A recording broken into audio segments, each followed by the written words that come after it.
Hi Lisa, I'm on a flight to see some family in the US right now. Got Wi-Fi. How can we meet our family in a way that is conductive to awakening?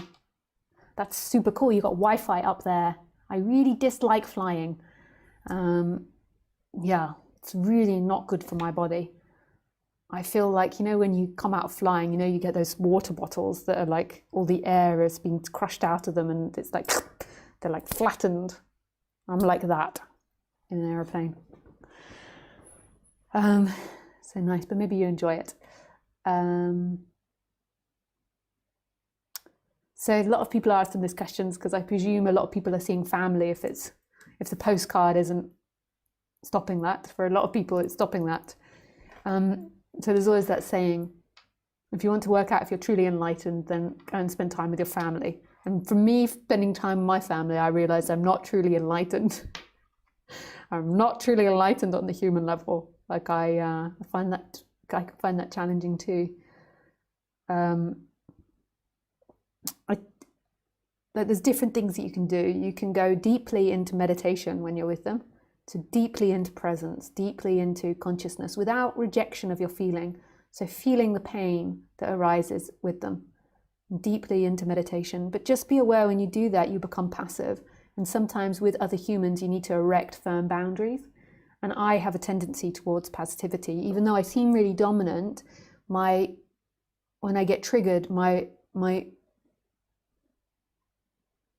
way is to become passive. You'll actually even see me do that with callers. And people are like, wow, she's so enlightened. But it's actually my way of dealing with like people that are crossing my boundaries, is I can go very passive.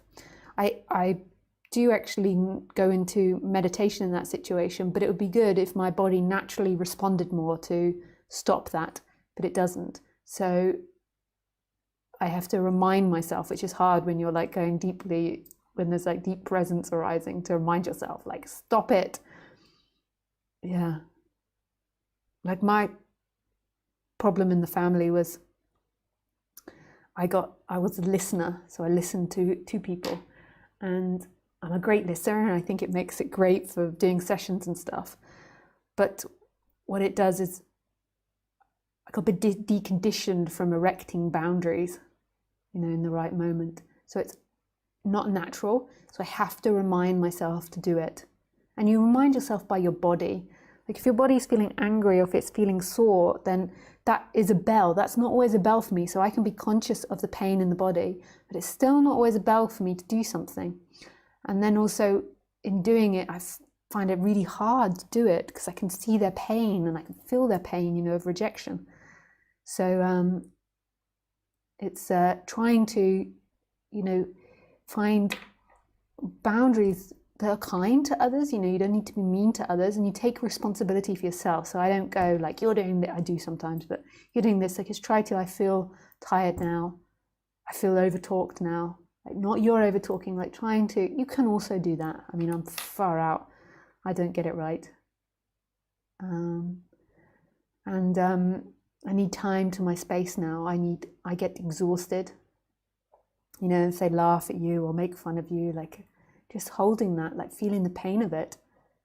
And then also like seeing that they're doing it from their pain body. They're doing it from their suffering. Like it's really impersonal. They're doing it from the way they're conditioned. But yeah. And just like go easy on yourself, everybody.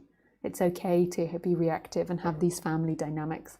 Like we set up this enlightenment and we're always like, got to get to this enlightenment, got to be perfect. And often, especially if you've been put into that passive role, or you tend to be passive in the family, then you want to be enlightened so you can carry on passivity. I know I did that big time. Like so after that big awakening I had, like I could get so blissed out just going into meditation very quickly. And I used that to be really passive with people. In one way, I'm really dominant, I'm really proactive. But I can also slip into this passivity in certain triggers. And, you know, when I became a teacher, it was really quick, and you have to assert boundaries because otherwise if you don't, what gets through is not the passive people that are sitting in the background. They won't push themselves onto you. What will get through is people that are maybe very needy and wanting to take a lot of things from you. And if you're a teacher and there is these people that are very pushy and you've got lots of them, this is really exhausting eventually. And what I was doing was going into passivity to deal with it. Yeah. And that was not healthy. I had to go through a massive learning curve where I made many mistakes. I hurt people from being passive, and I got hurt from people taking too much.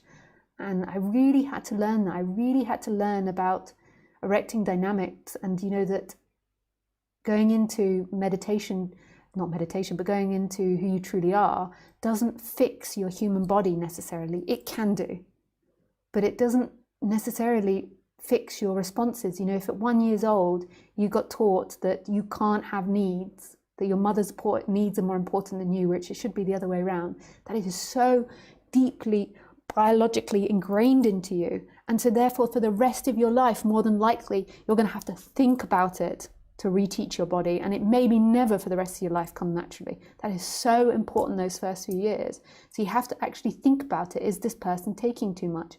You can actually feel it on a bodily level when someone's taking too much from you. But if you're really deeply going into no self, like your mind, you're not in the thinking mind. So even if there is pain, there's absolutely no rejection of it.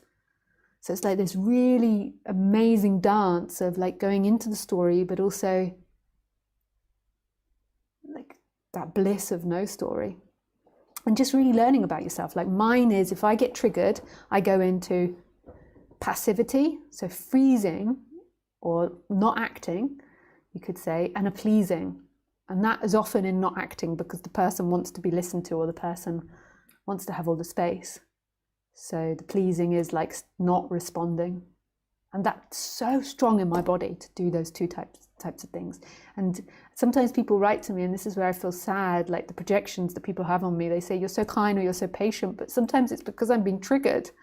Like, and I'm not even conscious that I'm being triggered, but after the conversation, I can feel it in my body that there was something not right in the dance. And then I watch it back and I can see that I've gone too passive. And it's something I have to always remind myself, am I being too passive here?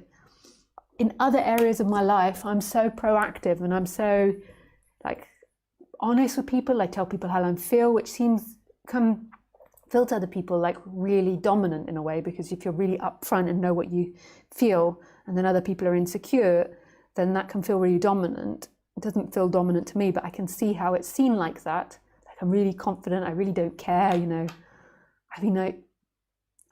really don't care about burping or farting or falling over in front of others or making a fool of myself. Even though that's painful, I really don't. There's another part that really doesn't care.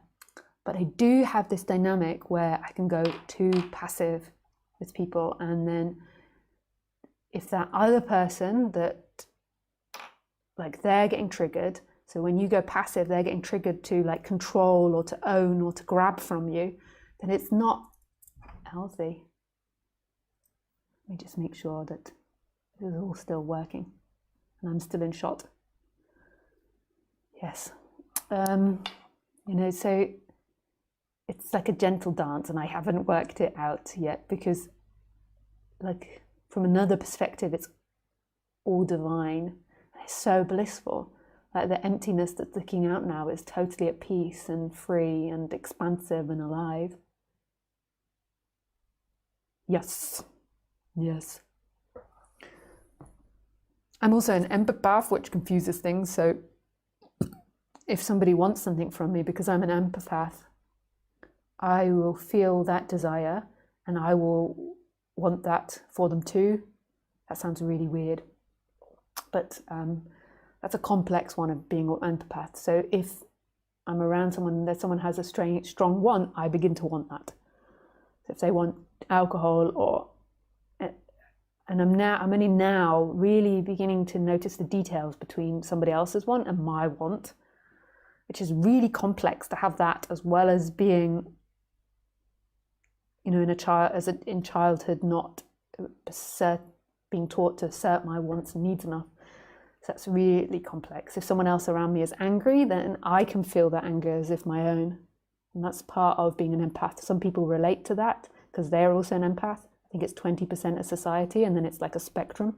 And I'm really an emotional and physical empath. Someone feels pain, I will feel that. If somebody dislikes me, I will feel dislike for them.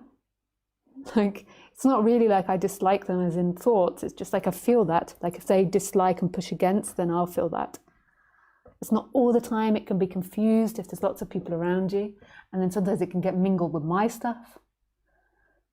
So interesting, all these things. But yes. Okay, my loves. That is enough for tonight.